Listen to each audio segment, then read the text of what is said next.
morning, everyone.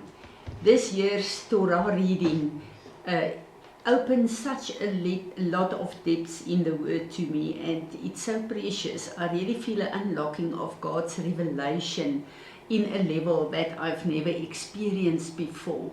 And I realize how important is the Old Testament to us as born-again children of God, and why we need to deal with the deception and the confusion about the Old Testament. So many people say it's not relevant anymore for us as New Testament believers, and that's such a lie, because there is a depth and a wealth in the Old Testament that really is a foundation for us as the born-again church of Jesus Christ in the New Testament.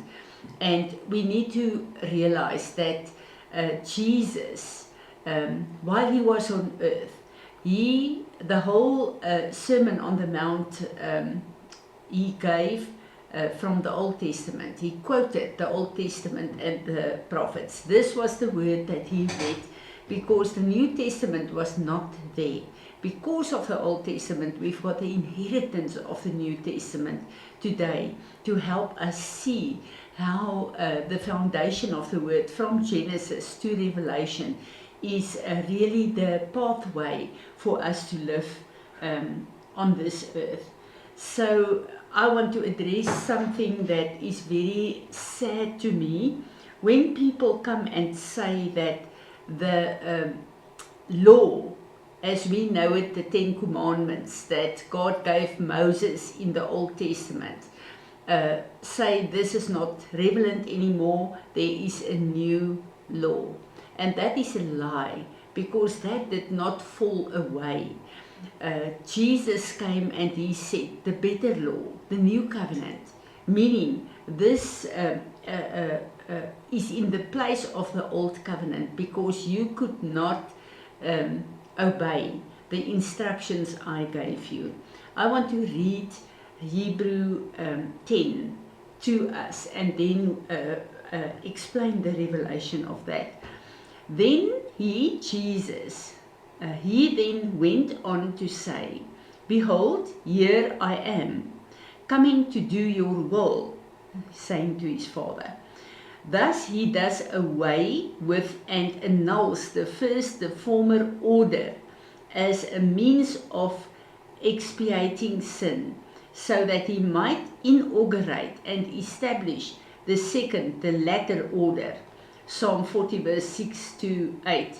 And in accordance with this will of God, we have made holy, consecrated and sanctified through the offering made once and for all of the body of Jesus Christ, the Anointed One.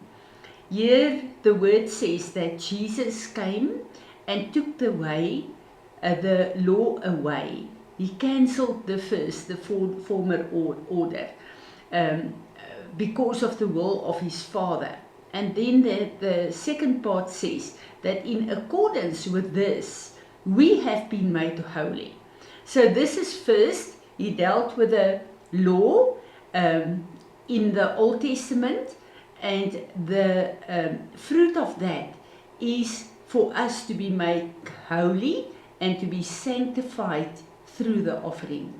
So when we look at these translations, the English and also the Afrikaans is not, the words is not right translated. When you go back to the Hebrew, what Jesus did and what he is saying here is the Ten Commandments. There is not one that we could keep. Just look at the start. You must love the Lord your God with all your heart. We cannot do that. You cannot call his name in vain. Although we do not call his name in vain, the testimony of our lives, the minute that we sin or do and say wrong things, we are actually defiling his name, because we need to, through our testimonies, live up to the name and the standard and who our God is. And we just fail to do it every day. So there's no way we can look at the other instructions. Do not steal, do not murder, do not, we can look at all of that, but the first one already we break. And the Lord says when you break one law, you break them all. So we are so guilty. And Jesus knew that. He knew that we as humans in a fallen world cannot obey the law. So that word of he annuls the first. The word there in Hebrew is, he took that whole instruction, the 10 commandments, that we could not keep, and he brought it into himself, into his own body. He took that sin on him because we could not make it to obey him. And on Calvary, he hung on that cross to fulfill to be the sacrifice and fulfill every sin that we are doing up to today. So what he did is he took the first law within himself and he went to the cross, and on that cross he hung with our disobedience and sin of not obeying the first commandments of God, the 10 commandments of God. He took it as our sin upon himself on the cross, and because of that, he said, we have been made holy and consecrated and sanctified. Because of that sin, and also all the other sin that we could not obey, that we still today cannot obey, he took it on the cross as part of the price that he paid. And then through his sacrifice, God's mercy has been released to us. And God's mercy is the forgiveness of our sin. So when we look at the scripture in 1 Peter 4 verse 8, it says that God's love covers all the sin,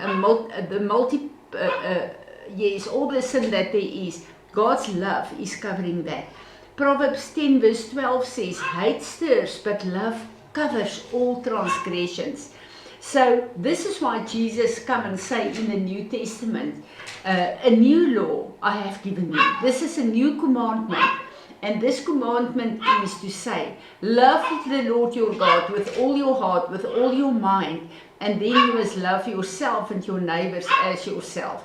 So love, God's love became the new commandment, and through his love, he actually annulled our guilt of not obeying his commandments, and the love of God covers our sins through the blood of Jesus Christ, our Lord and our Savior.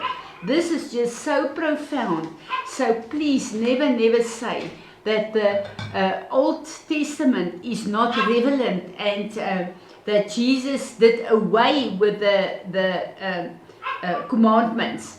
The meaning of that is, the way that he did away with that is to take it in himself, our sin, our inabilities to obey his word and to keep his commandments. He took it within himself, in his own body, as a sin. And this is one of the sins that he took in his body, to be the perfect sacrifice for me and you, to be able to stand without guilt because of his mercy and his love. So the love of God really just became such a new place for me to understand, but also to know that that word that we could not obey, he took our disobedience, our rebellion on him, and he fulfilled it through his love on the cross of Calvary.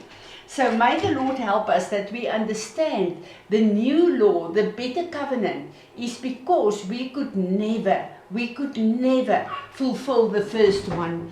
And the Old Testament is so relevant to us because this is a lot of instructions and foundations and understanding that the Lord is giving us to know how to walk as the New Testament church in the victory of Jesus, our Lord and our Savior. Lord Jesus, today we just want to come and we want to say thank you. Thank you. Thank you for who you are. Thank you that you are the perfect sacrifice.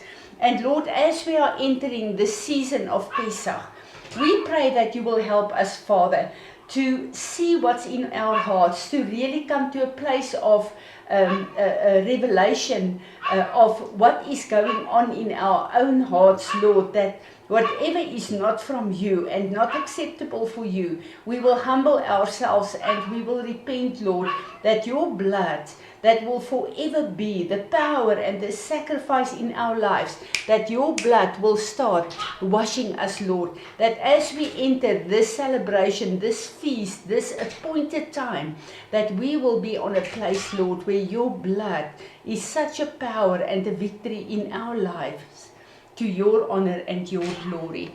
May this year, this season, be such a pleasure to you. Amen.